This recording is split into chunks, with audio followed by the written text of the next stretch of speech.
Hello दोस्तों, इंटेलेक्टो के इस यूट्यूब प्लेटफॉर्म पर आपका स्वागत है।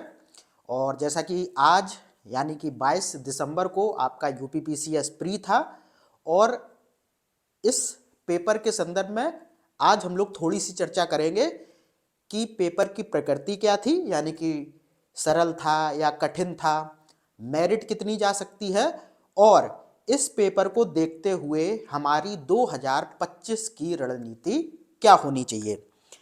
तो नो डाउट पेपर बहुत ज़्यादा टफ था, या फिर हम लोग कहें कि ये अभी तक का सबसे टफ पेपर था, तो भी इसमें कोई गलत बात नहीं होगी, क्योंकि पेपर को आप लोगों ने देखा होगा कि जो फैक्ट भी पूछे गए हैं वो भी टफ हैं, ठीक है।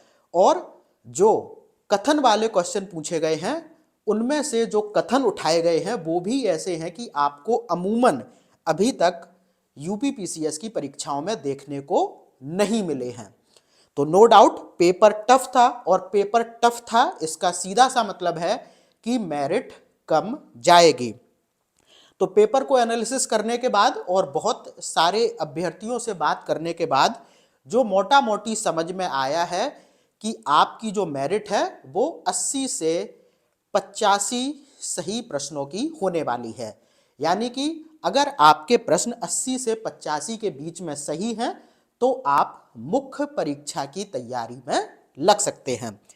और एक चीज मैं बता दूं, क्वेश्चन को देखते हुए यहां पर आगे की जो रणनीति है वो क्या होनी है, तो उस पर भी हम लोग थोड़ी सी चर्चा कर लेते हैं।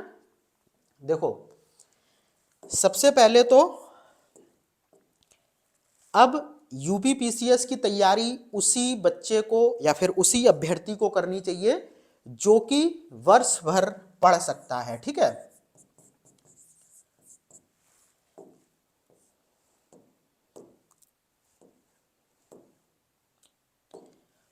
तो पहला सबक यही है कि अगर आप में वर्ष भर पढ़ने की क्षमता हो तभी यूपीपीसीएस की तैयारी कीजिए, क्योंकि अब वो वाला पैटर्न खत्म हो गया कि बाद में जाके घटना चक्र रट लेंगे, या फिर आजकल मार्केट में देखा होगा तमाम लोग 80-85 पेजों की कोई एक पीडीएफ पकड़ा देते हैं कि इसी से सब कुछ हो जाएगा, 70-80 प्रश्न यहीं से आ जाएंगे। तो ऐसा कुछ नहीं होने वाला है, ठीक है।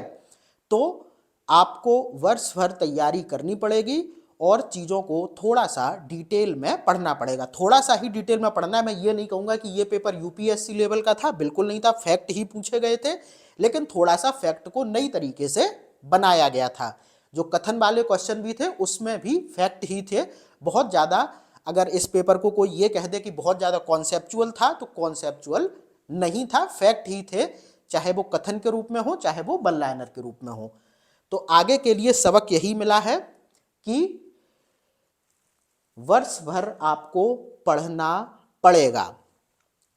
दूसरा बात हम लोग करेंगे किसकी, करंट अफेयर्स की, ठीक है। करंट अफेयर्स की हम लोग बात करें तो अब आपको करंट अफेयर्स डेली बेसिस पर पढ़नी होगी।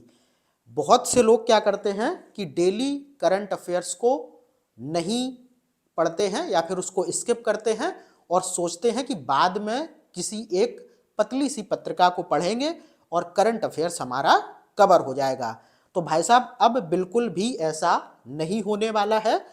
करंट अफेयर्स के लिए आपको प्रतिदिन क्या चल रहा है इस पर अपनी एक मजबूत पकड़ बनानी होगी, और चाहे करंट अफेयर्स कैसी भी हो उसको डिटेल में ही पढ़ना होगा। आज जैसा कि आपने प्रश्न देखे कि बहुत से क्वेश्चन ऐसे थे जो अमूमन ये लगता है कि अरे ये करंट अफेयर्स तो इंपॉर्टेंट नहीं है, लेकिन उसी करंट अफेयर्स पर आयोग ने डिटेल वाला क्वेश्चन बना दिया है। बाद बाकी यहाँ पर करंट अफेयर्स पढ़ते समय डेट का भी थोड़ा सा ख्याल रखें। डेट इन द सेंस, बहुत से क्वेश्चंस में आपने देखा सीधी सीधी डेट डली हुई मिली है, तो बहुत से लोग डेट को स्किप कर देते हैं। तो डेट पर बहुत अच्छी पकड़ रखें, क्योंकि क्रम से जो क्वेश्चन बनाने के लिए आ रहे हैं उनमें भी डेट का मामला फंसेगा, और फैक्ट में आप देख रहे हैं तो सीधा सीधा डेट डाल दी गई है, तो वहां पर भी आपको थोड़ा सा डेट के संदर्भ में अलर्ट होना पड़ेगा।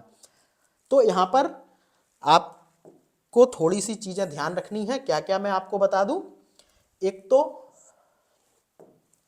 मेरिट जो है मैं आपको बता रहा हूं, मेरिट आपकी 80 से 85 सही प्रश्न जिसके हैं वो मुख्य परीक्षा की तैयारी में लग सकता है।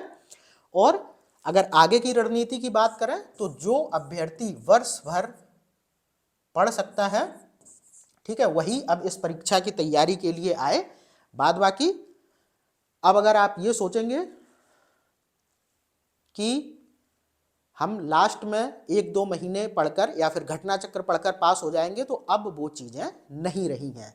करंट अफेयर्स को डेली स्तर पर कवर करना होगा, ठीक है, करंट अफेयर्स को आपको डेली स्तर पर कवर करना होगा और बाद के चक्कर में ना रहें। बाद में ऐसा जरूर हो सकता है कि कोई मैगजीन आप ले लें और उससे आप थोड़ा सा चीज़ों को तेजी से रिवीजन कर लें, लेकिन डेली स्तर पर करंट अफेयर्स आपको पढ़नी ही पड़ेगी।